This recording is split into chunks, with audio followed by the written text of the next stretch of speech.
සුවපහසු බැතිබර දඹදිව වන්දනාවක් සඳහා නුගේගොඩ ලෝටස් සංචාරකයෝ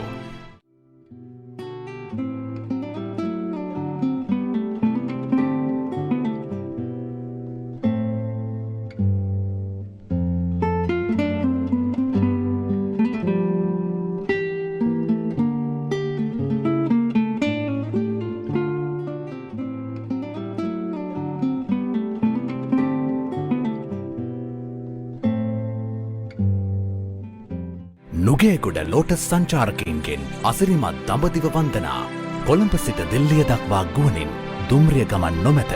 ඉන්දියාවේදී සියලුම සංචාර සඳහා සුඛෝපභෝගී AC බස් රථ සුවපහසු හෝටල් කාමරවල නවාතැන් පහසුකම් ශ්‍රී ලාංකීය ක්‍රමයට සැකසූ ආහාර පාන හා බීමට බෝතල් ජලය බුද්ධගයාවේදී හා ජේතවනාරාමේදී කිරිපිඬු පූජාව සිල් සමාදන් වීම සාංඝික දානය බෝධි පූජාව ගමන් බලපත්‍රය ඉන්දියානු හා නේපාල වීසා සිද්ධස්ථානවලට ඇතුළුවීමේ ගාස්තු නොමිලේ. ඉන්දියාව තුළ කිසිදු මුදලක් අය නොකෙරේ. විශේෂ සාප්පු සවාරි සුවපහසු බැතිබර දඹදිව වන්දනාවක් සඳහා නුගේගොඩ ලෝටස් සංචාරකයෝ දුරකථන 2822.076 071 870 757.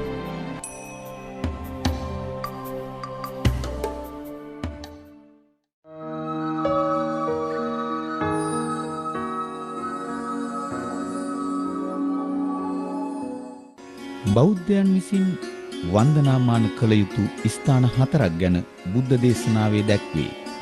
ඉන් පළමුවැන්න ලුම්බිනියයි. ලෝම සනසන උතුම් දහමක් දෙසූ බුදුන් වහන්සේ සිදුහත් කුමරුන් ලෙස උපත ලැබූ තැන මෙතැනයි. අප මහා බෝසතාණන් වහන්සේ උපත ලද නිවැරදිම ස්ථානය මේ බව පුරා විද්‍යාත්මක ගවේෂණ වලින් සොයාගෙන ඇත.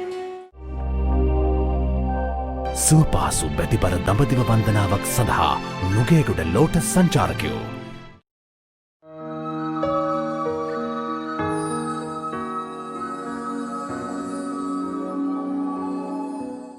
කපිලවස්තුපුරය සුදොවුන් රජුගේ රාජධානියයි. සිදුහත් කුමරුන් ජන්මලාභය ලැබූ පින්බිමයි. සිද්ධාර්ථ නම් වූ අප මහ බෝසතුන්ගේ ජීවිත කතාවේ බොහෝ වැදගත් සිදුවීම් මෙහිදී සිදුවිය. නම් තැබීම, වත්මගුල, ශිල්ප දැක්වීම, විවාහය, සතර පෙර නිමිති දැකීම, අභිනිෂ්ක්‍රමණය, රාහුල කුමරුගේ උපත එම සිදුවීම්ය. බුද්ධත්වයට පත්වීමෙන් පසු පිඩුසිඟා වැඩීම, යසෝදරාව බුදුන් දැකීම, රාහුල කුමරු පැවිදි කිරීම, සුදොවුන් රජු අනාගාමී වීම යන සිදුවීම්ද සිදු වූයේ කපිලවස්තුපුරයේදීය. අභිනිෂ්ක්‍රමණයේදී උදව් වූ කාළුදායි ඇමතිතෙම පසුව බුදුසසුනේ පැවිදි වී රහත් බව ලැබීය. බුදුන් වහන්සේ කපිලවස්තුපුරයට වැඩම කළේ කාළුදායි මහරහතන් වහන්සේගේ ඉල්ලීමකට අනුව. මානෙන් පෙළුණු ශාක්‍ය වංශිකයන්ගේ මානය බිඳීමට යමා මහ පෙළහැර පෑවේ මෙම ගමනේදීය. රෝහිණී නදියේ ජලයට යුද වැදීමට කල් බලමින් සිටි ශාක්‍ය කෝලිය දෙපක්ෂය සමගි කරවා යුද්ධය සංසිඳ වූයේ බුදුරදුන් කපිලවස්තුපුරට වැඩි දෙවන වාරයේය. බුද්ධ පරිනිර්වාණයෙන් පසු ද්‍රෝණ බමුණා විසින් බෙදන ලද ධාතු වලින් කොටසක් ශාක්‍යයන්ටද ලැබුණි. දෝන් පෙරජතුමාට පොත් කුමාරයෙක් ඉපදුනා කියලා. මහා උත්සවයක් සැනකෙලියක් සංවිධානය කරනවා අර කට්ටිය නාතරේ. දෙව්ලොව දිවා විහරණයට යන බ්‍රාහ්මණයෙක් හිටියා සරෝමිත්‍ර. මේ බ්‍රාහ්මණයා දකිනවා රටේ උත්සවයක් පැවැත්වෙනවා. හදිසි උත්සවයක් සංවිධානය කළා. මොකක්ද කියලා හොයලා බලනකොට දැනගත්තා රජතුමාට දාව පින්වත් පුත් කුමාරයෙක් ඉපදිලා. රටවැසියෝ සැනකෙලි. ඉතින් මේ බ්‍රාහ්මණයා දෙනවා රජමාලිගාවට. රජතුමාට හරි සතුටුයි. ගුරුතුමාට මේ දරුවා පෙන්වන්න ඕනේ කියලා උස්සගෙන එනවා. ඇවිල්ලා පුතේ වඳින්න කියනකොට මේ පුංචි රෝස පාට සිරිපතොල් දෙක ගුරුවරයාගේ ඔළුවේ පිහිටනවා. ගුරුවරයා බලනවා මගේ හිස මත ඔළුව තියන්න තරම් බල සමර්ථ වෙන මෙයා කවුද කියලා දකින්න අනාගතේ බුද්ධත්වය ලබනවා. ලෝකේ සසරේ දුකින් එතර කරනවා. සතුටට hina වෙනවා. ටික වෙලාවක් ගිහිල්ලා අඬනවා. තාත්තා අහනවා ඇයි මගේ දරුවට කරදරයක්ද? නෑ මෙයා ලෝක සත්වයා දුකින් මුදවනවා. අදහස් කරනවා. අනේ එතකන් මට ජීවත් වෙන්න වරම් නැති නිසා යන්නේ කියලා. මෙන්න මේ විදිහට පුංචි කුමාරයා කෙලිදෙලෙන් වැඩෙනවා 16 වසරක් යසෝදරාවන් හා තිනත ගන්නවා. විවාහ වෙනවා. 29 වෙනි වියේදී දෙවියෝ කල්පනා කරනවා දැන් මෙයා ගිහි ජීවිතේ හිටිය ඇති. සතර පෙර නිමිති පෙන්වලා ගිහි ජීවිතය කලකිරවනවා. සිද්ධාර්ථ ආනන්ද වහන්සේ ගිහිගේ අතහැර යනවා. මේ ගිහිගේ අතහැර ගිහිල්ලා 6 අවුරුද්දක් ගත වෙනවා. බුද්ධත්වයේ ලබනවා. ඒ බුදු වෙලා සුදෝන් පිය රජතුමා කල්පනා කරනවා දැන් මගේ පුතාට ආරාධනා කරන්න ඕනේ කපිලවස්තුවට වඩින්න. දහසක් පිරිස සමග ඇමතියෙක් යවනවා, අමාත්‍යවරයෙක් යවනවා. මේ ඇමතිවරයා ගිහිල්ලා බුදුරජාණන් වහන්සේ ඉස්සරහා පැවිදි වෙනවා, ආරාධනා කළේ නෑ. සුවපහසු බැතිබර දඹදිව වන්දනාවක් සඳහා නුගේගොඩ ලෝටස් සංචාරකයෝ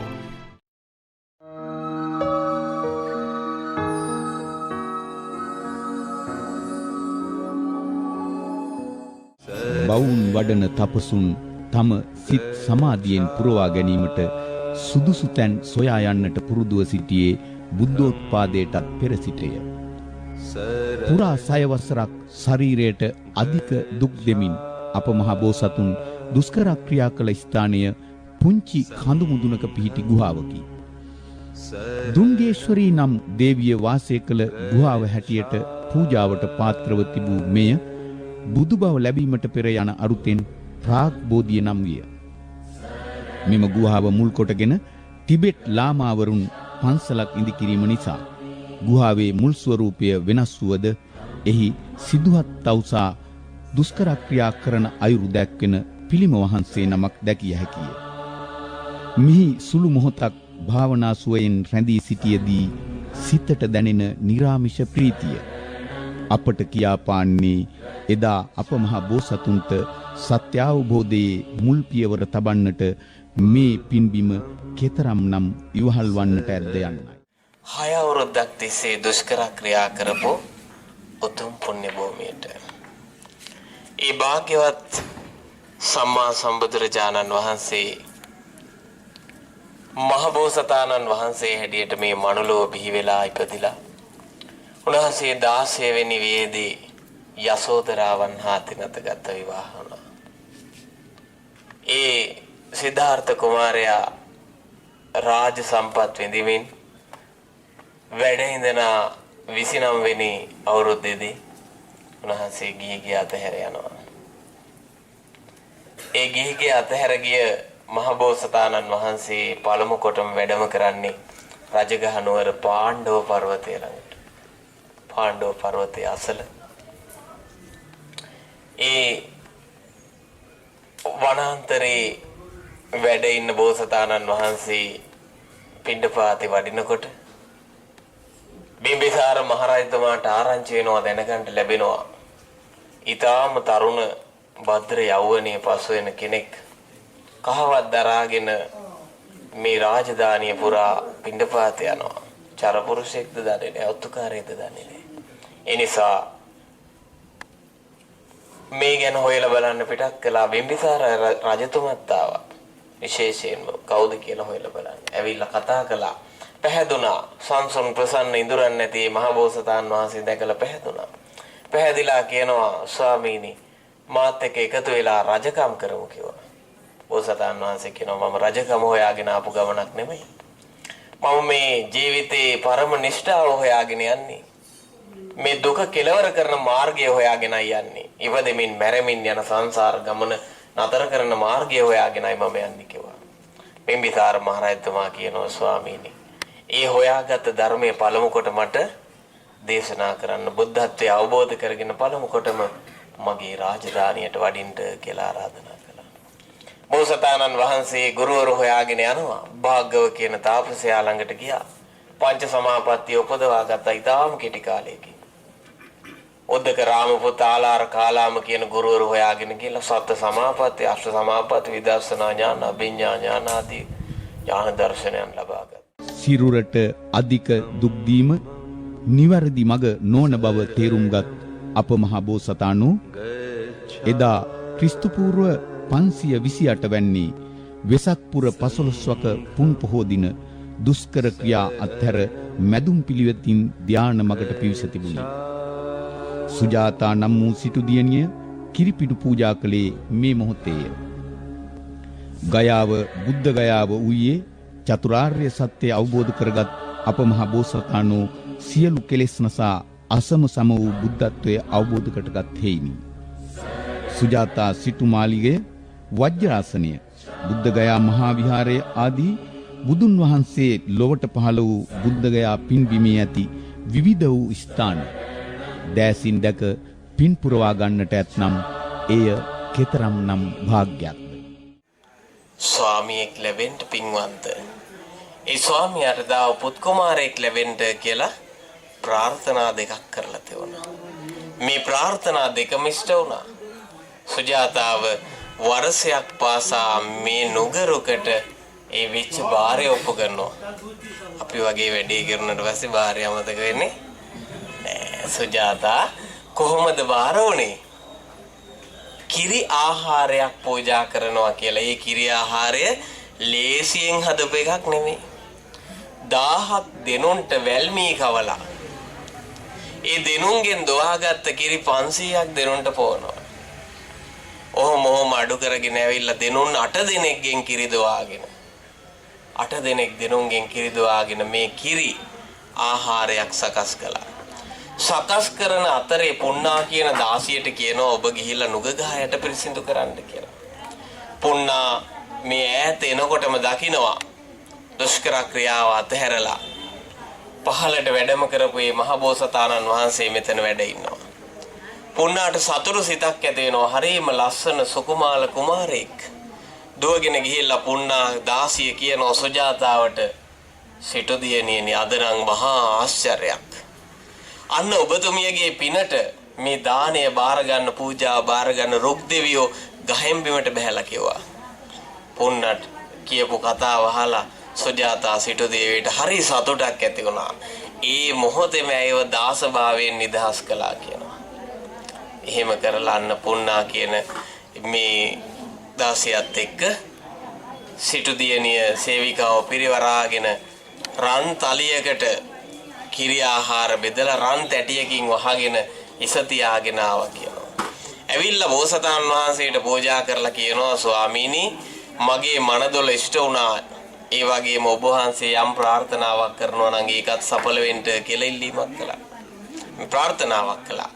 මේ සුජාතාව කිරි ආහාරය පූජා කරලා යන්ට ගියා. බෝසතාණන් වහන්සේ මේ කිරි ආහාර පාත්‍රය අරගෙන ගිහිල්ලා නීරංජනා ගඟට බැහැලා දිය සැනසීලා පිඩු 49ක් කිරි ආහාරය ගුලි කරලා සකස් කරගෙන වැළඳුවා. නීරංජනා නදී තෙර එගොඩ සුජාතා ගම හෙවත් සේනානි ගමයි. මෙගොඩ බුද්ධ ගයා බෝමැඩයි. සිදුහත් බෝසතුන් මැදුම් පිළිවෙත තෝරාගෙන සුජාතාව පිළිගන්නූ දානය වැළඳීමෙන් අනතුරුව පෑන් පහසු විය. උන්වහන්සේට සොත්තිය නම් බමුණා විසින් කුසතන 8 මිටක් පූජා කළේ ඒ මොහොතේදී.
ලෞතර බුද්ධත්වයට පත්වීම සඳහා සිද්ධාර්ථ තවුස්තෙමේ වැඩ සිටියේ වජ්‍රාසනයේය.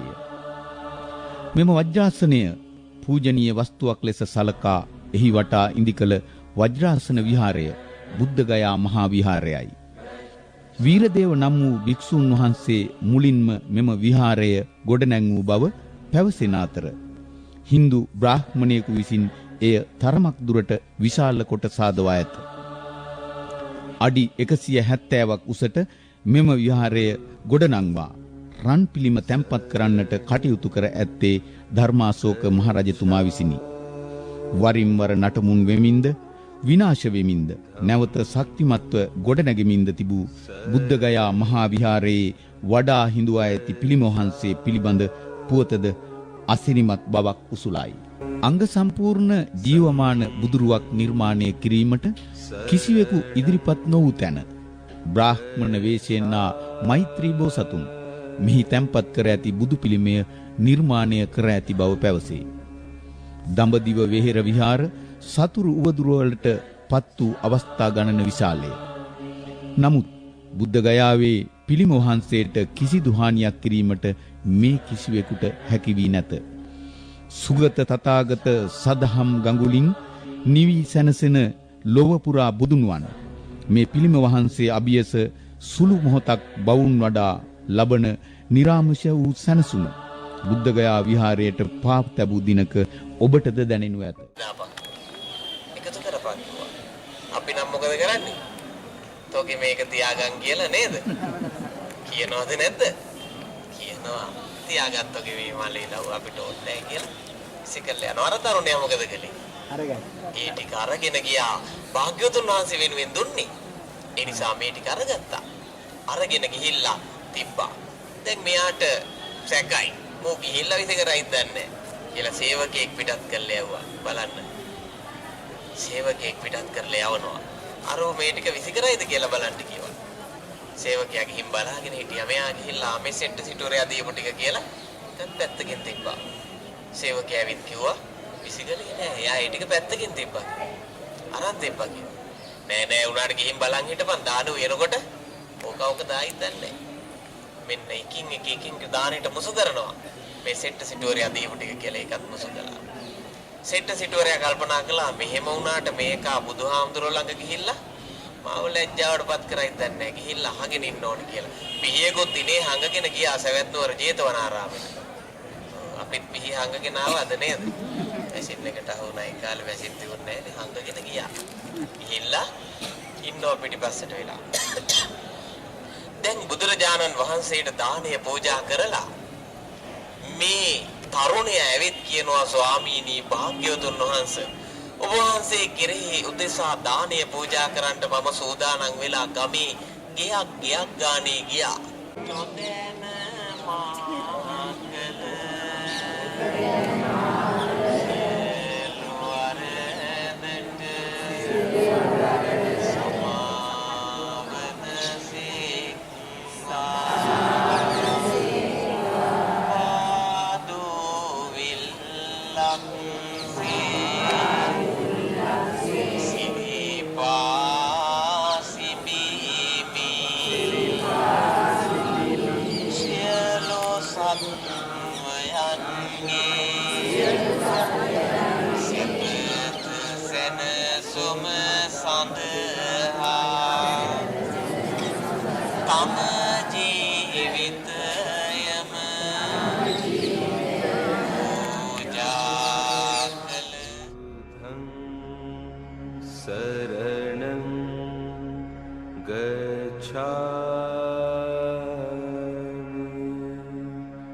සංවිධානය කරන අපේ චාරිකා පිළිබඳ සොයලා බැලුවා.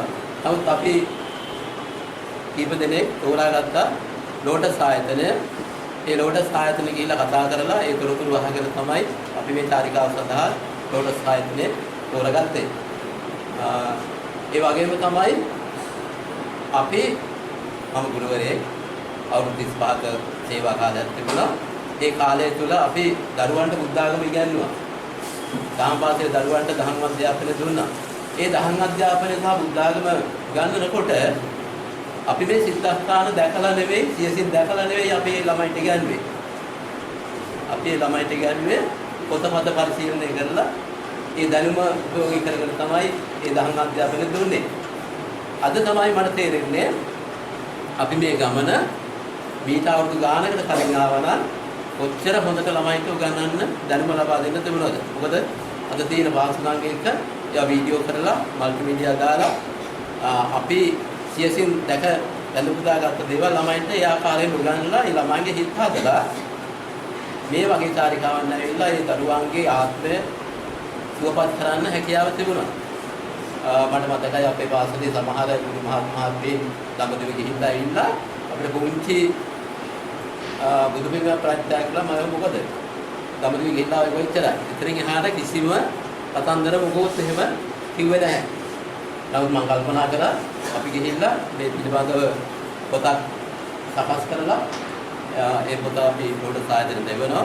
ඒ වගේම අපි දුරු අනාගතයේදී බලාපොරොත්තු වෙනවා කණ්ඩායම් කීපයක් සකස් කරගෙන නැවතත් මේ ළමයි චාරිකාවේ යෙදෙන්න. ඇත්තෙන්ම ගොඩාක් කරුණු අපේ සීවස් රටේදී කරුණු ගොඩක් දෙනා අනුගෙන හරපෑව. එතන නොකියුණු කරුණක් ගැන මගේ අවධානය යොමු කරමි. වචන කීපයක් මා සඳහන් කරනවා. ඒට හේතුව අපි කීප දෙනෙක් අසනීප වුණා. ඒ අසනීප අවස්ථාවල වගේම තව බස් රථයක එක්කෙනෙක් ආරම්භයේ සිටම රෝගාතුරව පැමිණියා. ඒ අයට අපට මේ ගමන හොඳින් වන්දනා කර ගන්න පුළුවන් විදිහේ වැඩ පිළිවෙලක් මෙතුමන්ලා දෙන්නාගේ සහායයෙන් අපි දුර රටක ඉඳලා දුරස්ත රටකට ආවම අපි අසරණයි. ඒ වෙලාවල් වල අපිට පිළිහිද වෙලා අපි නිරෝගීභාවය ලැබලා අපේ කටයුතු ඉතා හොඳින් සාර්ථක කරගන්නට ඔබලා දුන්න සහයෝගය ඒ වගේම මේ වැඩ කරන කාර්ය මණ්ඩලයට අපි වෙලාවල් වල හොඳට නිරීක්ෂණය කළා. අවශ්‍ය හැම අවස්ථාවකම විනය රැක ගන්නා ලෙස ඉල්ලා සිටිමි. තර්ජන ගාතන නොකර ආදර කරුණාවෙන් ඒ අයට දැනුවත් කරලා ඒ කටයුතු කරු බව අපි දන්නවා. ඒ නිසා අපි අතින් මේ කණ්ඩායම් අතරේ යම් යම් අඩුපාඩුවක් වුණා නම් ඒ සියල්ලට සමාවදනය කරන්න කියලා ඉල්ලමිනුත් වේදේපරට දීර්ඝායුෂ ප්‍රාර්ථනා කරමින් අපි හැම දෙනාට දීර්ඝායුෂ පතමි. මගේ වචන කීපය අවසන් කරනවා මොකද කාල වේලාව නැති නිසා. සුවපහසු බැතිබර දඹදිව වන්දනාවක් සඳහා නුගේගොඩ ලෝටස් සංචාරකයෝ දුරකථන 2.822.76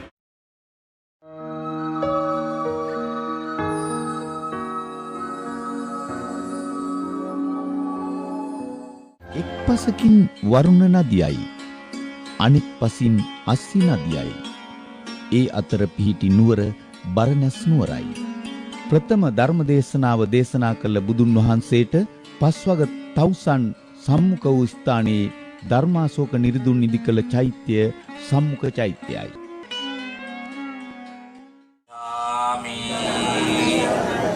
සංඝං සරණං ගච්ඡාමි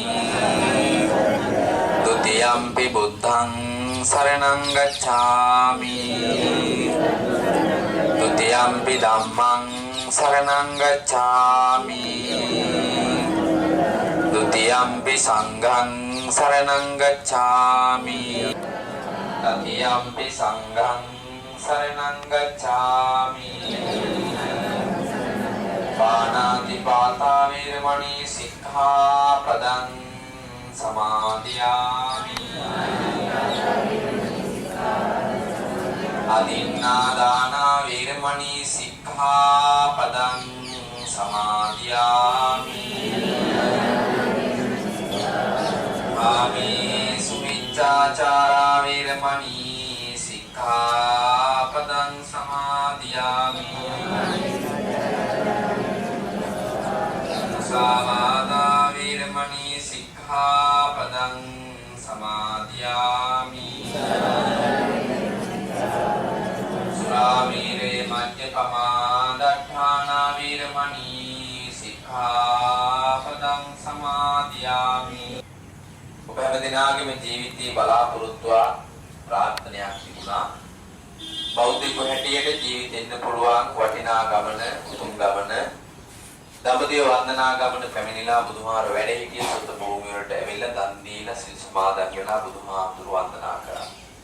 බෞද්ධයෙක් හැටියට ජීවිතයේ තිබුණේ උදාර බලාපොරොත්තු ප්‍රාර්ථනීය නිවනින් මෙපිට යා හැකි උදාර උතුම් ගමනක් වුණ බුදුහාමුදුරු වදින පින්කම හැමදිනාම සම්පූර්ණ කරන්න වාසනාවන්ත වුණා. ඔය හැමදිනාටම මේ දඹදිව වන්දනා ගමන සංවිධානය කළ දීලා තියෙන්නේ ලංකාවේ නුගේගොඩ ලෝටස් දඹදිව වන්දනා ආයතනයේ මගින්. සුදු භූමි වන්දනාමාන කරවලා දන් දීලා සිල් සමාදන් කරලා මේ දඹදිව වන්දනා ගමන සම්පූර්ණ කරනවා. නිරන්තරයෙන් මාර්ගෝපදේශක මහත්තුරු කිහිප දෙනෙක් පැමිණෙනවා. ඉතින් මේ වතාවේ අමිල මහත්මයාගේ ප්‍රධානත්වයෙන් කුමුදු මහත්මයා ඇතුළු මේ හැම දෙනාම ඔබට මේ ගමනේ මාර්ගෝපදේශකත්වය ලැබලා දීලා අද ඔබ හැම දෙනාම විශාල දුරකතරක් ගෙවාගෙන බෞද්ධයෙක් හැටියට ඔබ හැම දෙනාම පැමිණලා සිටින්නේ බොහොම වටිනා කියන උදාර වූ පින්බිමක් වන්දනා කරන්න. අපේ සමිලා බුදුහාමුදුරුවෝ වැඳලා බොහොම ශ්‍රද්ධාවෙන් සතුටු සිතින් කොච්චර සාදුකාරය පවත්වලා තියෙනවා. ගණන් කරන්න පුළුවන්. ගමන ආරම්භ කරපු දවසේ ඉඳලා බුදුහාර වැඩ හිටිය සුද්ධ භූමිය වලට ඇවිල්ලා දන් දීලා සිල් සමාදන් වෙලා බුදුහාමුදුරුවෝ වැඳලා මේ දින 10 12 පුරාවට ඔය කොච්චර සාදු කියන්නේ. ජීවිතේ ඔබට ගණන් කරන්න බැරි තරම් ඔබ සාධනාදය පවත්වලා ඔය ජීවිතේ ගණන් කරන්න බැරි තරම් පවත්වපු මේ සාධනාදේ මේ ලෝකෙට පහළ වෙන්නේ කොහෙන්ද? දැන් ඔය හැමදෙනාම පැමිණිලා සිටින මේ සාධනාදේ පහළ වෙච්ච පින්බිමට මේ වෙනකොට 28 නමක් ලෝතුරා බුදුරජාණන් වහන්සේලා මංගල ධර්ම දේශනාව දේශනා කරන්නට යෙදුණු සුද්ධ භූමියට අනාගතේ පහළ වෙන මෛත්‍රී බුදුහාමුදුරුවෝ පහළ වෙන මංගල ධර්ම දේශනාව දේශනා කරන සුද්ධ භූමියට අපේ ගෞතම ලෝතුරා බුදුරජාණන් වහන්සේලා වෙසක් පොය දවසේ දසමරුන් පරදවලා ලෝතුරා සම්මා සම්බුද්ධත්වයට පත් වෙලා ඇසල පොය දවසේ මේ උතුම් පිම්බිමට වැඩම කරලා කෝටි සංඛ්‍යාත දිවි දේවතාවෝ පිරිවරාගෙන මංගල ධර්ම දේශනාව ධම්සක් පැවතුම් සූත්‍රයේ දේශනා කරන්නට යෙදුණු සුද්ධ භූමියට එදා මේ ස්ථානයේ රැස් වෙලා හිටිය භූමාට දිවුරුන් දුන්න සාදුනාදය අකනිටා බබලුව දක්වාම පැතිරිලා ගියා විහිරිලා ගියා මේ උතුම් පිම්බිමෙන් තමයි මේ තුන් ලෝකෙටම සාදුනාදය පහළ වුණේ. පස්වග මහණුන් රහත් භාවයට පත් වූයේ අනාත්ම ලක්ෂණ සූත්‍ර දේශනාව ශ්‍රවණය කිරීමෙන් අනතුරුය. ධර්මය අවබෝධ කරගත්තා යන අරුත ඇති ධම්මික නම් ස්තූපය ඉදි වූයේ එම ස්ථානයේය. මුල් යුගයේ ඉන්දියානු කලා ශිල්ප අනුව ඉදි කර ඇති ධම්මික ස්තූපයේ ඇත්තේ අමුතුම හැඩයකි. ඊටමත් මනරම් වූ මල්ලියවැල් ගල් කැටයමින් යුක්ත මේ චෛත්‍යයේ මැදමාලේ පුංචි ගල් ගුහා කිහිපයකි. එහි බුද්ධ ප්‍රතිමා තැන්පත් කර තිබූ බවට සාධක ඇත. පරසතුරු උවදුරින් කන්නාසා නේත්‍රා අහිමි වූ මේ බුද්ධ ප්‍රතිමා ඉසිපතන මිගදාය කෞතුකාගාරයේ තැන්පත් කර ඇත. මිග යනු මුවන්ය, දාය යනු දානයයි. මුවන්ට අභය දානය දුන් ස්ථානය මිගදායයි. අහිංසක මුවපොව්වන් වන්නූ අවිද්‍යාවෙන් අහිංසක වූ ලෝ සත වෙත පතල මහා කරුණාවෙන් එවන් මුවපොව්වන් අවිද්‍යාව නම් වූ හුදුරු දඩයම් කරුවන්ගෙන් බේරා ගනිමින් ධම්මචක්ක පවත්තන සූත්‍රයේ දේශනා කරන ලද්දේ එදා වනරොදක් වූ මේ මිගදායේදීය.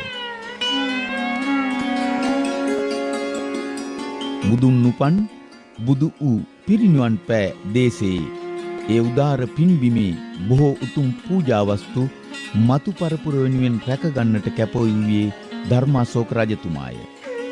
අශෝක කුළුණ ඒ කැපවීමේ ජීවමාන සංකේතයයි. සිංහලෙනි අවදිව වූ බුද්ධ ගයාව බේරා ගනිව් මේ අභීත සිංහනාදේ නැගූ ඒ උදාර වීරයා අනගාരിക ධර්මපාලතුමාය. පොසොන්පුර 15ක් පුන් පොහෝ දිනටත් මුවදඩේ මේ ගිය රජවරුන් සිටි රටක්, බණ කියන රටක්, බණ අහන රටක් බවට පත් කළ ලංකාවේ ප්‍රථම බෞද්ධ තානාපතිවරයා අනුබුදු මිහිඳු හිමිපාණන්ය.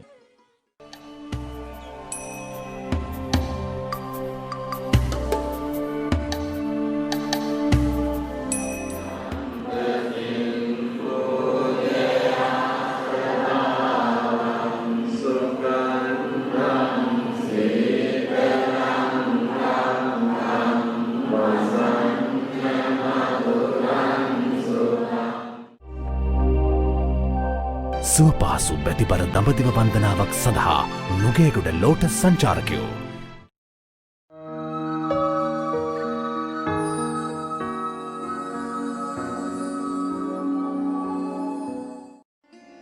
මගධ රට අගනුවර රජගහනුවරයි. බිම්බිසාර රජතුමාගේ රාජ්‍ය වූ රජගහනුවර හා බැඳුණු බොහෝ වැදගත් දේ බුද්ධ චරිතය හා බැඳී පවතී. සිද්ධාර්ථ තාපසතුමා රජගහනුවර වීදි දිගේ පිඩුසිඟා වැඩි ආකාරය. බිම්බිසාර රජතුමා උන්වහන්සේට බුද්ධත්වයෙන් පසු තම රටට වඩින ලෙස කළ ආරාධනය. වේළුවනාරාම පූජාව, නාලාගිරි දමනය, ආටානාට්ටි සූත්‍ර දේශනාව ආදී බුද්ධ චරිතයේ ඊතා වැදගත් සිද්ධීන් හා බැඳුණු තවත් බොහෝ කතා ඒ අතර වේ. ශාක්‍ය රජදරුවන් හා යුදයට එළඹි විදුඩව නම් රජු යුද බිමට ගැල් වලින් පිවිසෙද්දී රජගහනුවර වේළුවනාරාමයට තරමක් දුරින් පිහිටි ගල්තලාවේ එරී ගිය බව කියවේ. මෙකල බුදුරජාණන් වහන්සේ වැඩ වාසය කළේ ගිජුකුළු පව්වේය. ශාක්‍යයන් හා යුද වදින්නට එන විදුඩව රජු යුදයෙන් වළකාලන්නට උන්වහන්සේ කළ අදිස්ථානය පළදරා මේ ගල්තලාවේදී එම ගැල් එරුණු බව කියවේ. රජගහනුවර වටා ඉසිගිලි, වේහාර, පාණ්ඩ, වේපුල්ල, ගිජ්ජකූට නමින් පසිදු පර්වත පහකි.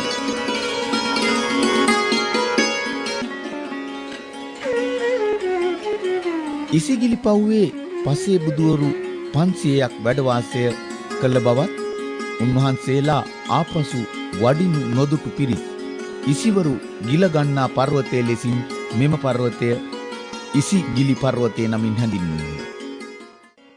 දේවදත්ත තෙරුන් බුදුන් වහන්සේට වෛර කරන්නට පටන් ගත්තේ ආත්ම ගණනාවක සිට බව ජාතක කතා සාහිත්‍යයේ දැක්වේ. බුදු ආත්මයේද බුදුන් හිසට ගල් පෙරළමින් නාලාගිරි ඇතු මත්කොට එවමින් බුදුන් මරා බුදුවන්නට තැත් කළ දෙව් බිම්සර රජු පුතු ඉල්ලූ සැනින් රජකම් දුන්නේයින් එය වැළකුණි. නැවතත් කළ කුමන්ත්‍රණයක ප්‍රතිඵලයෙන් අජාසත් පුතු සිය පියා සිරකර තැබීය.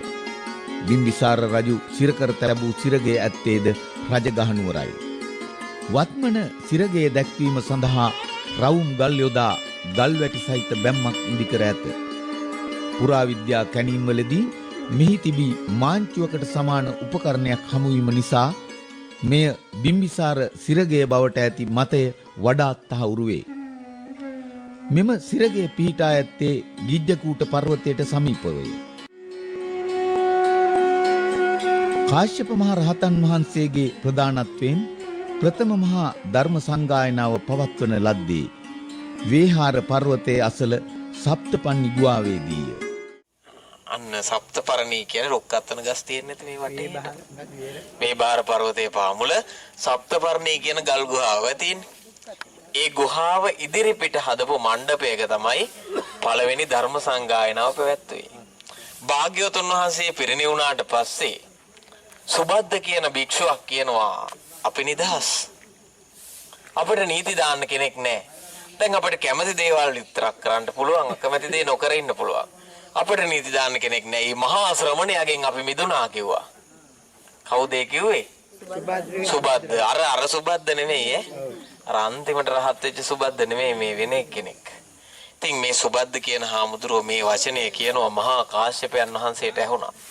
උන්වහන්සේ කල්පනා කළා ධර්ම සංවේගයටපත් වුණා. උන්වහන්සේ කල්පනා කළා නිගණ්ඨනාථ පුත්තගේ ශාසනය නිගණ්ඨනාථ පුත්තගේ මරණයත් එක්කම විනාශ වෙලා ගියා. හරියට ගැටයක් නොදමපු මල් මාලයක් වගේ කියනවා. මල් මාලෙට ගැට නොදැම්මම මොකද වෙන්නේ? හුළඟට ගැලවි වීසි වෙනවා. ඒ වගේ අන්න නිගණ්ඨනාථ බුද්ධගේ ශාසනය වෙනසුනාසේම ගෞතම බුදු ශාසනයත් විනාශ වේවි කියන ගැටලුව ඇති වුණා. ඒ නිසාවෙන් මහා කාශ්‍යපයන් වහන්සේ අජාසත්ත මහරජතුමාට කියනවා මහරජ මේ ධර්මය සංගායනා කළොත් හොඳයි. විසිරලා තියෙන මේ ධර්මය එක තැනකට ගොනු කළොත් හොඳයි මහරජ කිව්වා. රජතුමා කියනවා ස්වාමීනි ඔබ වහන්සේ ඊට සුදුසු භික්ෂුන් වහන්සේලා තෝරන්න මං සුදුසු පරිසරයක් සකස් කරන්නම් කිව්වා. ලෝටස් සංචාරකින් සමග මලයාසියාවේ සහ සිංගප්පූරුවේ සිරි අසිරිය විඳින්න සුඛෝපභෝගී වාහන ප්‍රණීත ආහාර පාන සුවපහසු නවාතැන් ලෝටස් සංචාරකයෝ.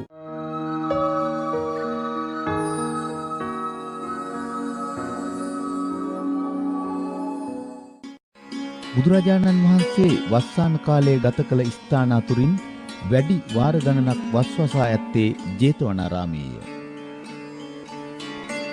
මැදුම් සගියේ ඇති සූත්‍ර 150න් 65ක්ම දේශනා කර ඇත්තේද සංයුක්ත සහ අංගුත්තර නිකායන්හි සූත්‍රවලින් 4න් 3කට වඩා දේශනා කර ඇත්තේද ජේතවනාරාමයේදීය. භික්ෂූන් සඳහා විනය නීති වැඩි ප්‍රමාණයක් පනවා ඇත්තේද ජේතවනාරාමයේදීය. අනේපිඩු සිටුතුමා විසින් පූජා කරන ලද ජේතවනාරාමයේ පිහිටියේ සවැත් නුවරය. පැරණි කොසල් රටේ අගනුවර වූ සවැත් නුවර විසාකා මහා උපාසිකාව විසින් පූජා කරන ලද පූර්වාරාමයේද පිහිටියේය. ජේතවනාරාම විහාරයේ ප්‍රධානතම කුටිය ගන්ධ කුටියයි. බුදුරදුන් වැඩ සිටි කුටිය වූ මෙම කුටිය අසලම පාරේ නිහා පැත්තේ දකින්නට ඇත්තේ ධම්සභා මණ්ඩපයයි. එදා භික්ෂු භික්ෂුණී උපාසක උපාසිකා යන සිව්වනක් පිරිස යහමගට යැවීම සඳහා බුදුන් වහන්සේ විසින් තමන් අවබෝධ කරගත් ශ්‍රී සද්ධර්මය බෙදා දෙන ලද්දේ මෙම ධම්සභා මණ්ඩපයේ සිටයි. ජේතවනාරාමේදී සිදුවීම් අතර ආලවක දමනය, පටාචාරා පුවත, මට්ට කුණ්ඩලී පුවත, කිසා ගෝතමී පුවත සහ අංගුලිමාල දමනයද වේ. මේ අතර වඩාත් වැදගත් වන්නේ නිගණ්ඨනාථ පුත්ත ඇතුළු නිගණ්ඨයන් විසින් බුද්ධත්වයට රහත් භාවයට අභියෝග කළ මොහොතේ යමක මහා ප්‍රාතිහාර්ය පෑ අවස්ථාවයි. ගන්ධබ්බ රුක්ඛ මූලයේ නම් වූ මෙම ස්ථානය මෙම යමක මහා ප්‍රාතිහාර්ය පෑ ස්ථානයයි. ජේතවනාරාමේ තියෙන්නේ සවැත් නුවර. ජේතවනාරාමේ තියෙන්නේ සවැත් නුවර කියන්නේ අතීත ඉන්දියාවේ කොසල් රටේ අගනුවර. අතීත ඉන්දියාවේ කොසල් රටේ අගනුවර. එහෙනම් දැන් මතක තියාගන්න අපි අද ඉන්නේ අතීත ඉන්දියාවේ කොසල් රටේ අගනුවර වන සවැත්. දැන් ඉන්නේ ජේතවනාරාමේ හැදුවේ සවැත් නුවර හිටිය ධනවත් සිටුවරේ. එයාගේ නම අනේපිඩු සිටුතුමා. අන්න හරි. මොන සිටුතුමා? ඒ වුණාට එයාගේ අම්මයි තාත්තයි එයාට දාපු නම සුදත්ත. අම්මයි තාත්තයි දාපු නම මිනිසු දාපු නම තමයි අනේපිඩු සිටු කියන්නේ. ඔය අනාථපිණ්ඩික සිටුවරයාට මේ ජේතවනාරාමේ හදලා පූජා කරන්න ඒ කාලේ තිබ්බ සල්ලි රන් කහවණු 54 කෝටියක් වියදම් වුණා. ඒ කාලේ තිබ්බ සල්ලි රන් කහවණු කොච්චර වියදම් වුණාද? දැන් ඉතින් ඕගොල්ලෝ දන්නේ නැහැ නේ එයා කොහොමද 54 කෝටිය වියදම් කරේ කියලා. මං කියන්නම්. ජේතවනාරාමේ හැදුවේ විශාල උයනක. ජේතවනාරාමේ හැදුවේ විශාල ඒ උයන තමයි මේ. මේ උයන අයිති කොසල් රජුරුවන්ගේ පුතාට. කොසල් රජුරුවන්ගේ ජේත කියන කුමාරයාට. ජේත කියන රජුරුවන්ගේ පුතා ජේත විවේක ගන්න ආපු උයන මේක. බලන්න රජෙක්ගේ පුතෙක් විවේක ගන්න එන උයනක් කොයිතරම් ලස්සනට තියෙන්න ඇද්ද. ඒ කාලේ මේ එක රිලෙවෙක් ඉන්නේ නැතුව ඇති නේද? එතකොට රජුරුවන්ගේ පුතා ජේත විවේක ගන්න එන මේ ලස්සන උයන අනේපිඩු සිටුතුමා ගත්තා. ආනන්ද බෝධිය ආනන්ද හිමියන් විසින් රෝපණය කළ හේයින් එනම් විය.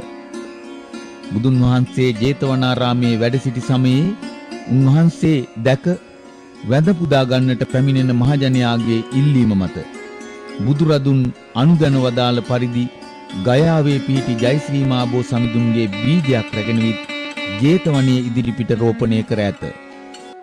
වර්තමානයේදීද ජයශ්‍රී මාබෝ සමිඳුන්ට පමණක් දෙවන වන ගරු බුහුමන් ලැබමින් ආනන්ද බෝධීන් වහන්සේ ලෝකයාගේ ගෞරවයට පාත්‍ර වන අයුරු ජේතවනාරාමයට ගිය විට දැකිය හැකිය.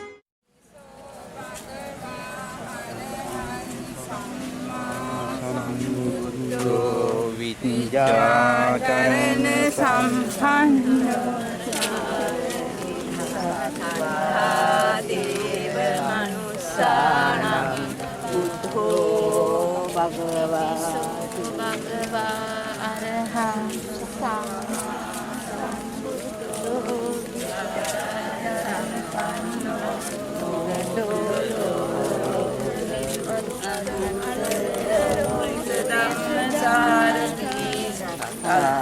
දේව මනුස්සා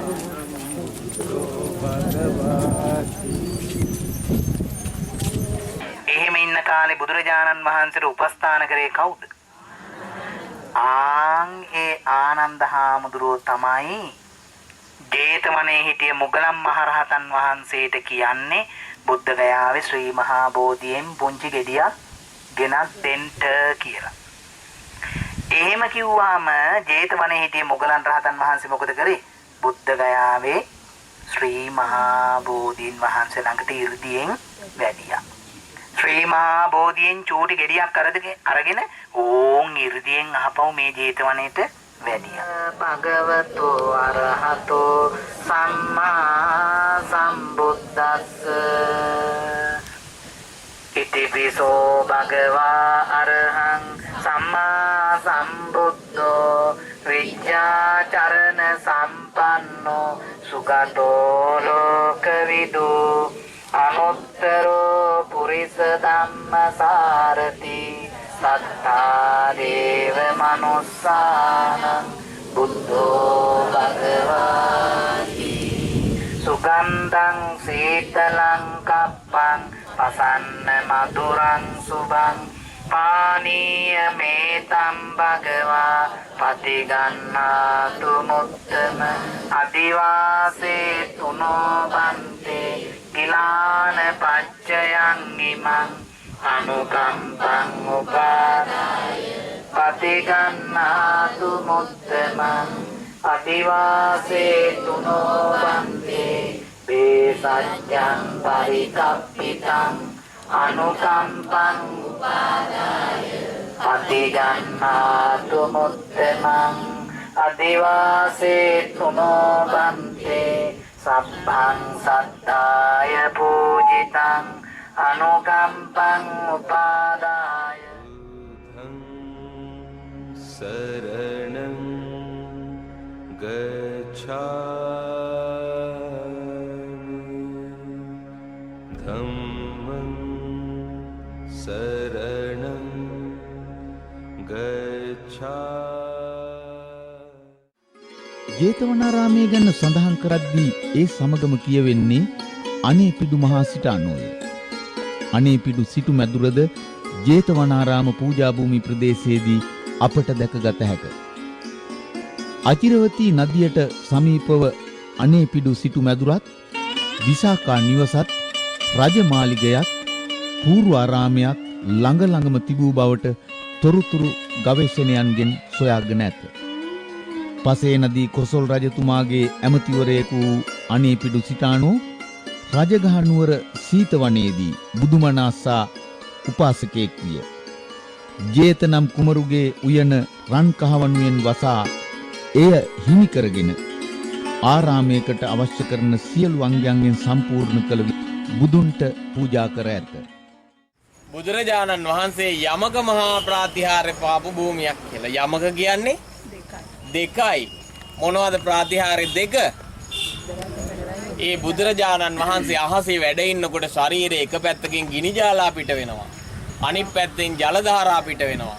මේ ප්‍රාතිහාර්ය පාන්න පුළුවන් මේ ලෝකේ පහළ වෙන බුදුවරයෙකුටම විතරයි.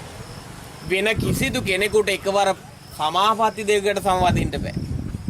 එහෙනම් මුගලන් මහරහතන් වහන්සේටවත් බැරි මේ ප්‍රාතිහාර්ය පෑවේ ලෞතර බුදුරජාණන් වහන්සේ ජීවිතයේදී අවස්ථා 3යි. එකක් තමයි බුද්ධගයා වජිරාසන භූමියේදී දෙවියන්ගේ සැක දුරු කරන්නට. එක අවස්ථාවකදී උන්වහන්සේ ශාක්‍යයන්ගේ මාන්නය දුරු කරන්නට කපිලවස්තුවේදී. තුන්වෙනි අවස්ථාව ගන්ධබ්බ රුක්ක මූලයේදී යමක මහා ප්‍රාතිහාර්ය පාපු භූමියේ. මේ සවැත් නුවර හිටියා මගධ සිටුවරයා. මේ සිටුවරයා දවසක් යනවා ජල ක්‍රීඩාවේ. නාන්න යනවා. මෙහෙම යනකොට වතුරට බැහැවු මේ සිටුවරයාගේ ඇඟේ ඇවිදලා වදිනවා සුදු හඳුන් අරටුවක්. සුදු හඳුන් කොටයක්. සිටුවරයා කල්පනා කරනවා රාජ සිටු මාලිගාවේ ඕනෑතරම් නිර්මාණ තියෙනවා හඳුන් වලින් හදපු. ඒ නිසා මේ සුදු හඳුන් අරටුව ගෙනහිල්ලා පාත්‍රයක් හදන්න ඕනේ කියලා කල්පනා කළා. සුවපහසු බැතිබර දඹදිව වන්දනාවක් සඳහා නුගේගොඩ ලෝටස් සංචාරකයෝ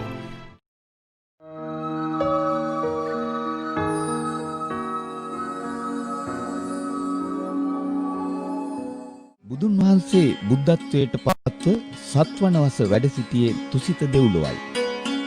මාතෘ දිව්‍ය රාජානන් ඇතුළු දෙවියන්ට තුන්මසක් අභිධර්මයේ දේශනා කළ උන්වහන්සේ ආපසු වැඩම කළේ සංකස්සපුරයටයි. එදා බුදුන් වහන්සේ දැකීම සඳහා ජේතවනාරාමයේ සිට සංකස්සපුරය දක්වා යොදුන් 30ක් වූ දුර ගෙවා විශාල පිරිසක් පැමිණ සිටි බව කියවේ. උතුරු ඉන්දියාවේ ෆරුකාබාද් දිස්ත්‍රික්කයේ පිහිටි සංකස්සපුරය වර්තමානයේ පුංචි ගම්මානයකි. මෙසේ බුදුන් දේවාරෝහණය කළ ස්ථානයේ අශෝක මහරජතුමන් විසින් කරවන ලද චෛත්‍ය දැනට හින්දු භක්තිකයන් හින්දු කෝවිලක් බවට පත් කරගෙන ඇත. මෙහි ශ්‍රී ලංකා වාසීන්ගේ ආධාර ඇතිව විහාරස්ථානයක්ද ඉදිකර ඇත. මෙන්න මෙතන තමයි අවිදහිත පුණ්‍ය භූමියක්. අවිදහිත පුණ්‍ය භූමිය කියන්නේ මේ ලෝකේ යම්තාක් බුදුවරු පහළ වෙනවද ඒ කිසිදු බුදුවරයෙක් මේ භූමිය අත්හරින්නේ නැහැ. මේ ලෝකේ යම්තාක් බුදුවරු පහළ වෙනවද ඒ සියලු බුදුවරු මෙන්න මේ භූමිය ස්පර්ශ කරනවා. මේ භූමියේ සිරිපතුල් තියෙනවා. ඒ නිසා මේ පුදබිමට කියනවා අවිදහිත පුණ්‍ය භූමියක් කියලා. මෙවැනි පුදබිම් මේ දඹදිව තලයේ තව 3ක් තියෙනවා මීට අමතරව. ඒ තමයි කොහෙද? බුද්ධගයා වජිරාසන භූමිය, සවැත් නුවර ජේතවනාරාමයේ සහ බරණැස ඉසිපතන මිගදාය කියන මෙන්න මේ ස්ථාන 3ත් මේ සංකස්ස කියන පුදබිමත් සියලු බුදුවරු පරිහරණය කරනවා. ඒ නිසා මේ 4 ස්ථානවලට කියනවා අවිදහිත පුණ්‍ය භූමි කියලා. මේ පුදබිමට බුදුරජාණන් වහන්සේ වඩින්ට හේතුනේ සවැත් නුවර ජේතවනාරාමේ භාග්‍යවතුන් වහන්සේ වැඩ ඉන්නකොට උන්වහන්සේ ගන්ධබ්බ රුක්ක මූලයේදී යමක මහා ප්‍රාතිහාර්ය පානවා. ඒ යමා මහ පෙළහරපෑ ගෞතමයාණන් වහන්සේ අහසෙදිම අතුරුදහන් වෙනවා. ඒ අතුරුදහන් වුණු බුදුරජාණන් වහන්සේ වැඩම කරන්නේ මාතෘ දිව්‍ය රාජයා හොයාගෙන සන්තුසිත කියන දිව්‍ය භවනට වැඩම කරනවා. එහෙම වැඩම කරලා මාතෘ දිව්‍ය රාජයාට අභිධර්මය දේශනා කරනවා. පුරා මාස 3ක් තිස්සේ අභිධර්මය දේශනා කරනවා. මේ ලෝතර බුදුරජාණන් වහන්සේ තවතිසා දෙව්ලොව වැඩම කළාට එතන එකතු වෙච්ච මිනිස්සු මේ මහා පෙළහර දකින්න එකතු වෙච්ච මිනිස්සු ගෙවල් වලට ගියේ නැහැ. අනාථ පිණ්ඩික සිටුවරයා ධර්මයට සකස් කරලා හිටපු මිනිස්සුන්ට මාස 3ක් තිස්සේ කන්ට දුන්නා. සුවපහසු බැතිබර දඹදිව වන්දනාවක් සඳහා නුගේගොඩ ලෝටස් සංචාරකයෝ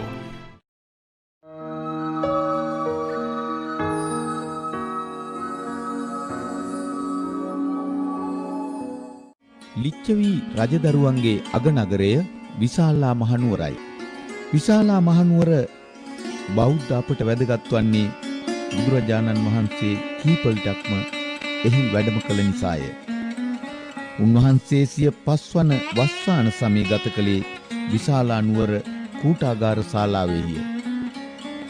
මහා ප්‍රජාපති ගෝතමිය ඇතුළු ශාක්‍ය වංශික කාන්තාවන් පිරිසක් බුදුන් හමුවට පැමිණ ආනන්ද හිමියන්ගේද ආයාචනෙන් බුදුරජාණන් වහන්සේ විසින් පැවිදි බව ලබා බුදුසසුනේ මෙහෙණි සස්න පිහිටුවන ලද්දේද විශාලා මහනුවර කූටාගාර ශාලාවේ වැඩ වාසය කරද්දී මේ යුවල රජතුමාත් බිසවත් රත්තරම් පෙට්ටියක් හදලා පුංචි පෙට්ටියක මේ මස්ස දැල්ල දාලා ගංගානම් ගඟට ගිහින් දැම්මා. ගඟදී ඒ ගහගෙන ඇවිල්ලා මෙන්න මේ ප්‍රදේශයේදී තාපසයෙකුට හම්බ වුණා. මේ තාපසයා රන් පෙට්ටිය එළියට අරගෙන ඇරලා බලනකොට ඇතුලේ හිටියා ලස්සන පුංචි කුමාරයෙකුත් කුමාරිකාවකුත්. හැම දිලිසෙනවා. චවි වර්ණය හරි ලස්සනයි කියනවා. ඒ නිසා තමයි ලිච්ඡවි කියන්නේ මේ චවි වර්ණය හැම දිදුලනවා දිලිසෙනවා. බොහොම ලස්සනයි. බැලුවහම සම විනිවිදගෙන පේනවා. එනකොට දැක්ක නේද පාර හිටියේ ලිච්ඡවි කුමාරවරු. ඉතින් මෙන්න මේ ලිච්ඡවි රාජ පරපුර හැදුනේ ඔන්න ඔය විදිහටයි. මේ දරුවෝ දෙදෙනා අතරේ තමයි අවසාන විවාහය සිද්ධ වුණා. ඔවුන්ගෙන් ඇති වෙච්ච රාජ පරපුර ලිච්ඡවි රාජ පරපුර. දවසක් බුදුහාමුදුරුවෝ කියනවා මහණෙනි දෙව්ලොව දිවියෝ දැකලා නැති අය මේ ලිච්ඡවි කුමාරවරු දිහා බලන්න කියලා. දෙව්ලොව ඉන්න දෙවිවරුත් ලිච්ඡවි කුමාරවරුත් රූපශ්‍රීයෙන් එක සමානයි කියනවා. අන්න මේ ලිච්ඡවි රාජධානිය අවස්ථා ගණනාවකදී ප්‍රමාණයෙන් විශාල කරන්න ඕන. විශාලා මහනුවර කියන නම යෙදුනා. මේ විශාලා මහනුවර හරීම සරුසාර ශාස්ත්‍රීය ප්‍රදේශයක්. සියලු දෙයින් ආඩ්‍ය වෙච්ච ශාස්ත්‍රීය ප්‍රදේශයක්. මේ ලෝකයේ පළවෙනි යහපාලන රජය තිබුණේ මෙහි. 7707 දිනක් රජවරු රජකම් කළා. සුවපහසු බැතිබර දඹදිව වන්දනාවක් සඳහා නුගේගොඩ ලෝටස් සංචාරකයෝ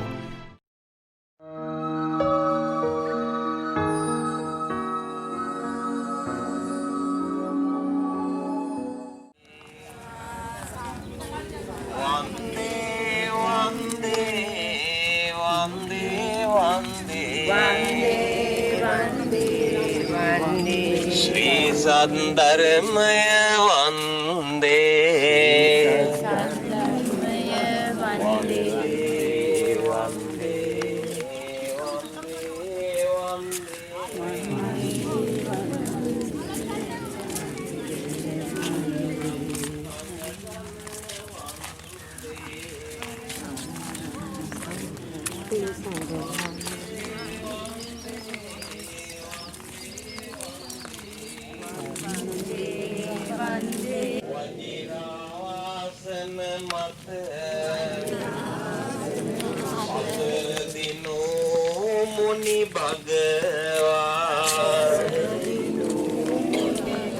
සකල ලොවේ දුක නිවනා මග දුටු ලෝකවිදු මුනි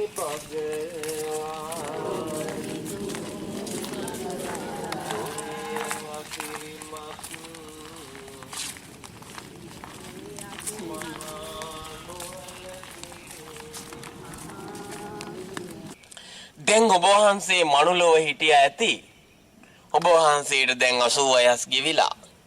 තවත් ඔබ වහන්සේ මේ මනුලෝකේ වැඩ ඉන්න එපා ස්වාමීනි. ඔබ වහන්සේට අසනීප වෙනවනේ දැන් නිතරම. ඔබ වහන්සේගේ ශරීරය දුබලයිනේ බුදුහාමුදුරුවනේ. ඒ නිසා පිරිනිවන් පාන්න කියලා ආරාධනා කළා. අන්නේ වෙලාවේ බුදුහාමුදුරුවෝ කියනවා පාපී මාරය මාගේ පිරිනිවන පිළිබඳව තොප වෙහෙසෙන්ට අවශ්‍ය නැහැ. තථාගතයෝ අවශ්‍ය වෙලාවෙදී පිරිනිවන් පානවා. නුඹ ඒ ගැන වෙහෙසෙන්ට අවශ්‍ය නැහැ කිව්වා. එහෙම කියලා බුදුරජාණන් වහන්සේ ආනන්ද හාමුදුරන්ට කතා කරලා කියනවා ආනන්ද සතර ඉරිදිපාද වැඩුවෙකුට කල්පයක් හෝ කල්පාවශේෂයක් වැඩ ඉන්නට පුළුවන් කියනවා. අන්නේ වෙලාවේ ආනන්ද හාමුදුරුවෝ බුදුරජාණන් වහන්සේට ආරාධනා කළේ නැහැ. මාරයා ආනන්ද හාමුදුරන්ගේ මනස විකෘති කළා කියනවා. අන්න බුදුරජාණන් වහන්සේ දෙවනි වතාවටත් කියනවා ආනන්ද සතර ඉරිදිපාද වැඩුවෙකුට කල්පයක් කල්පාවශේෂයක් වැඩ ඉන්න පුළුවන් ආනන්ද. දෙවනි වතාවටත් ආරාධනාවක් ලැබුණේ නැහැ.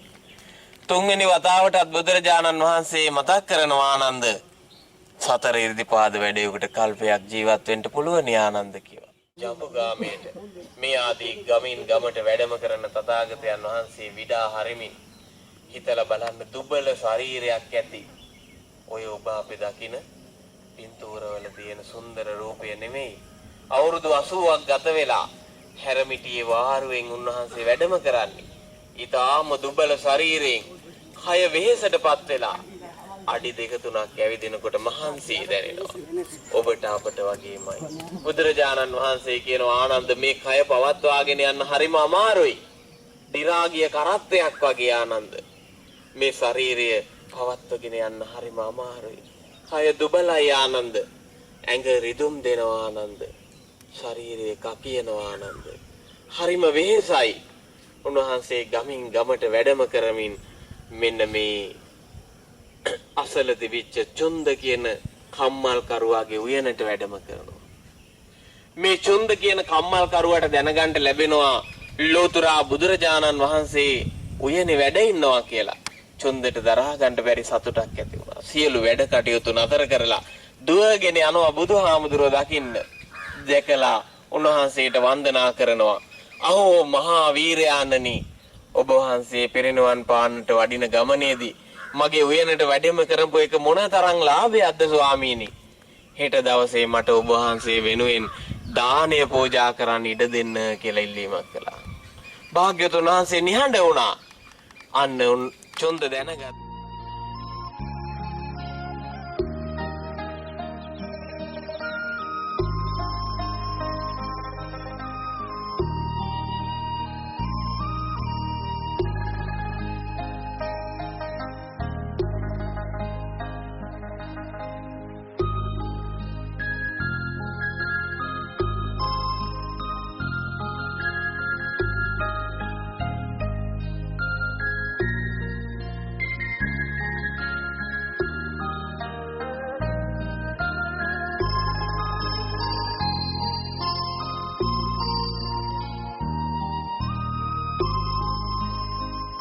තිලොවට තිලකූ අමාමෑණී මහා කාරුණික බුදු පියාණන් වහන්සේ පුරා 45 වසරක් රාජරාජ මහා මාත්‍යාදීන්ගේ සිට දුගී දුප්පත් කුලහීන කසල සෝදකයා දක්වා මිනිසුන්ට පතල මහා කරුණාවෙන් ශ්‍රී සම්බුද්ධ ධර්මයේ දේශනා කළසේක.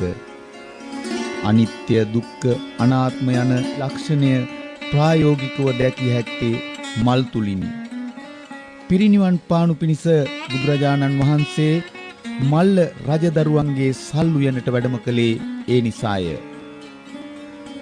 උපවත්තන නම් වූ එම සල් වනයේට උන්වහන්සේ වැඩම කළේ කුකුත්තා නදිය තරණය කරමිනි. උන්වහන්සේ අවසන් වරට කුකුත්තා නදියෙන් පැන් පහසු වූසේක. මහණෙනි, දැන් වනාහි තොපට ආමන්ත්‍රණය කරමි. සියලු සංස්කාරයෝ නැසෙන සුළුය. එහින් අප්‍රමාදව වාසය කරව්. ඒ බුදුරදුන්ගේ අවසන් අවවාදයයි.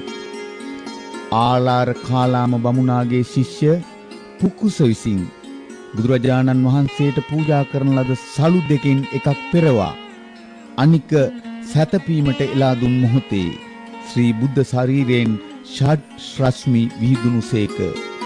ආනන්ද හාමුදුරුවන් විසින් දෙපට සිවුර කොටස් 4ක් කර සල් ගස් දෙකක් අතර ආසනයක් පැනවූසේක. බුදුරජාණන් වහන්සේ පිරිනිවන් පෑ ස්ථානයේ සල් ගස් දෙක අතර උන්වහන්සේගේ ශ්‍රී ශරීරය තරමටම සාදන ලද පිළිම වහන්සේ නමක් සහිත විහාරයකි.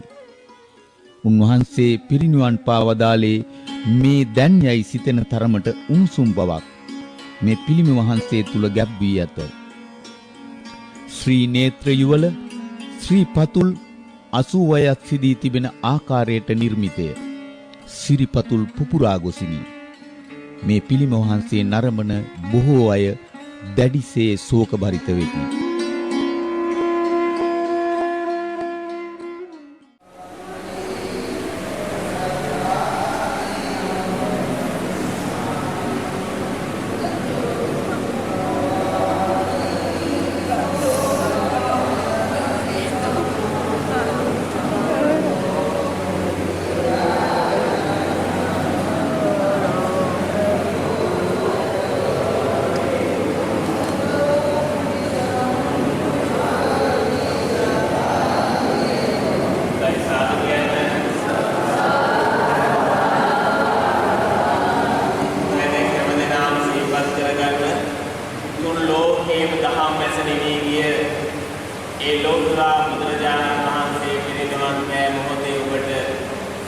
ස්ථානයට එන්න ලැබුණා වාගේ මම හිතන දෙන්නේ ඒ ලෝතුරා බුදුරජාණන් වහන්සේ මේ දැන් පිරිනිවන් පෑවා වගේ මගේ බුදුහාමුදුරුවෝ පිරිනිවන් වංශකේ වැඩ ඉන්න මේ සුදු ධානන් වහන්සේට අපගේ වැඳුම වේවා කියලා. ඒ ලෝතුරා බුදුරජාණන් වහන්සේගේ ගුණ කියමින් අපි මේ රැගෙන ජීවිත වහන්සේට පූජා කරමු.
ආනන්දය සදහැවත් කුල පුත්‍රයෙකු විසින් දැකිය යුතු සංවේග උපදවා ගත යුතු ස්ථාන 4ක් සඳහන් කරමියයි පැවසූසේක.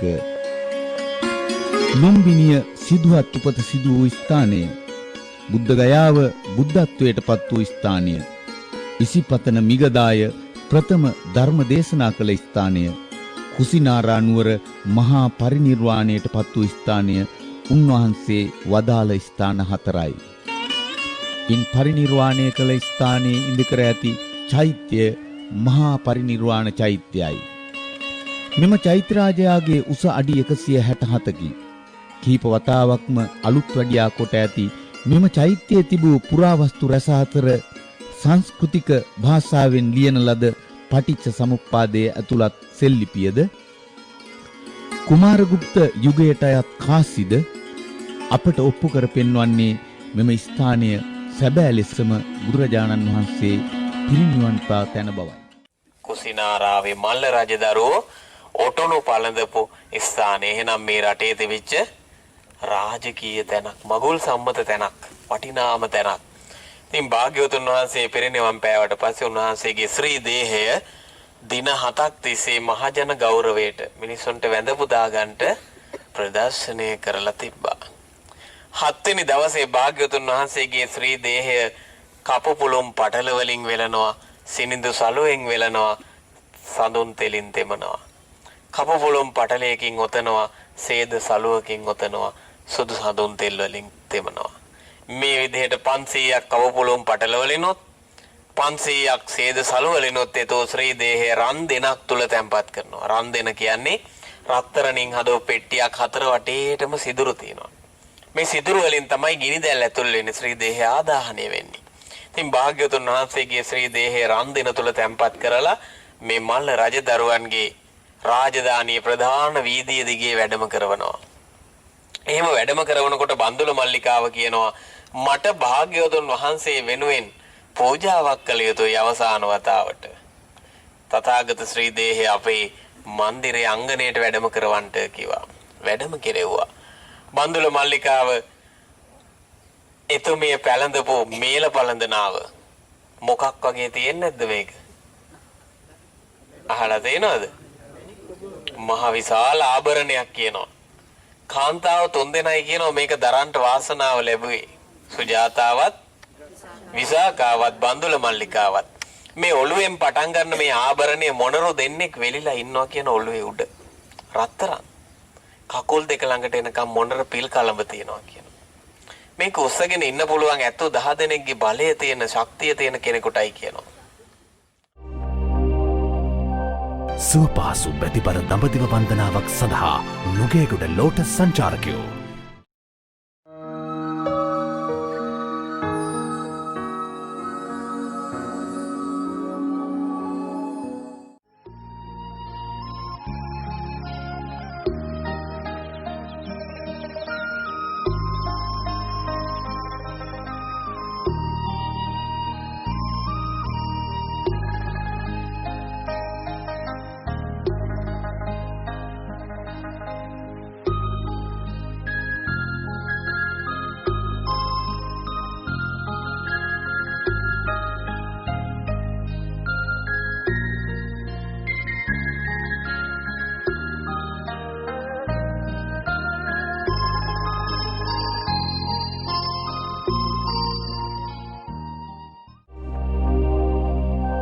සුවපහසු බැතිබර දඹදිව වන්දනාවක් සඳහා නුගේගොඩ ලෝටස් සංචාරකයෝ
ලෝටස් සංචාරකින් සමග මලයාසියාවේ සහ සිංගප්පූරුවේ සිරි අසිරිය විඳින්න සුඛෝපභෝගී වාහන, ප්‍රණීත ආහාරපාන, සුවපහසු නවාතැන් ලෝටස් සංචාරකයෝ.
සුවපහසු බැතිබර දඹදිව වන්දනාවක් සඳහා නුගේගොඩ ලෝටස් සංචාරකයෝ දුරකථන 2.822.76 අයිබෝන් නුගේගොඩ ලෝටස් සංචාරක පුද්ගලික සමාගම වන අපායතනයේ දින 12ක දඹදිව වන්දනා ගම සංවිධානය කළ තියෙනවා.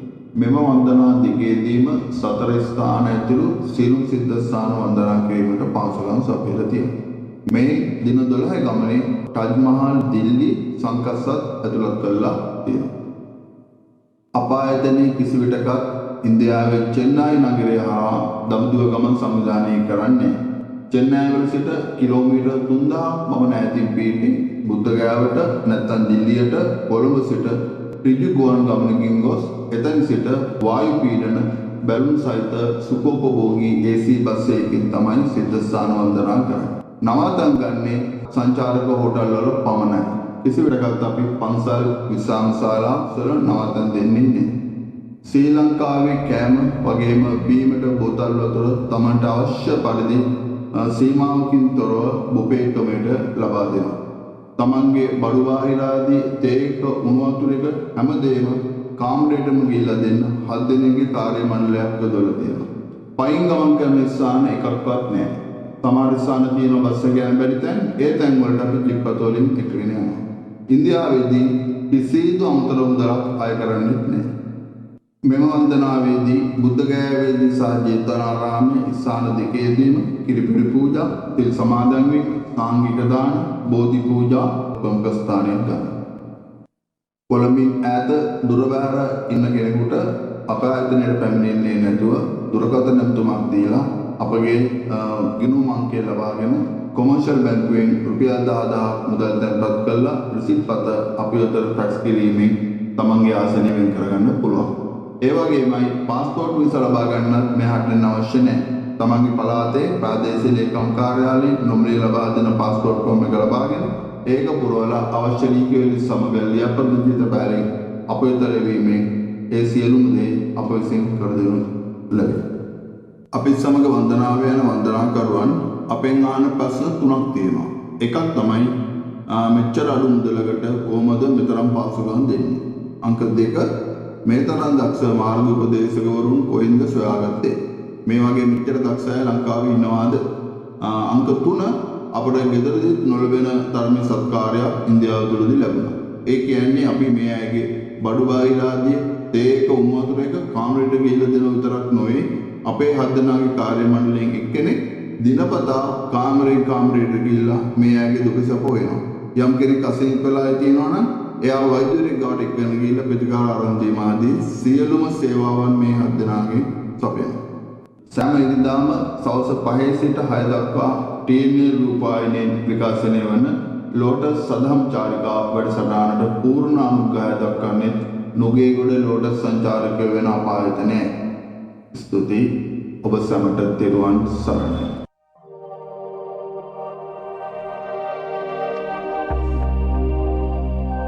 සුවපහසු බැතිබර දඹදිව වන්දනාවක් සඳහා නුගේගොඩ ලෝටස් සංචාරකයෝ නුගේගොඩ ලෝටස් සංචාරකයින්ගෙන් අසිරිමත් දඹදිව වන්දනා කොළඹ සිට දිල්ලිය දක්වා ගුවනින් දුම්රිය ගමන් නොමැත. ඉන්දියාවේදී සියලුම සංචාර සඳහා සුඛෝපභෝගී AC බස් රථ සුවපහසු හෝටල් කාමරවල නවාතැන් පහසුකම් ශ්‍රී ලාංකීය ක්‍රමයට සැකසූ ආහාර පාන හා බීමට බෝතල් ජලය බුද්ධගයාවේදී හා ජේතවනාරාමේදී කිරිපිඩි පූජාව සිල් සමාදන් වීම සාංගික දානය බෝධි පූජාව ගමන් බලපත්‍රය ඉන්දියානු හා නේපාල වීසා සිද්ධස්ථානවලට ඇතුළුවීමේ ගාස්තු නොමිලේ ඉන්දියාව තුළ කිසිදු මුදලක් අය නොකෙරේ විශේෂ සාප්පු සවාරි සුවපහසු බැතිබර දඹදිව වන්දනාවක් සඳහා නුගේගොඩ ලෝටස් සංචාරකයෝ දුරකථන 2.822.76 071 4 870 757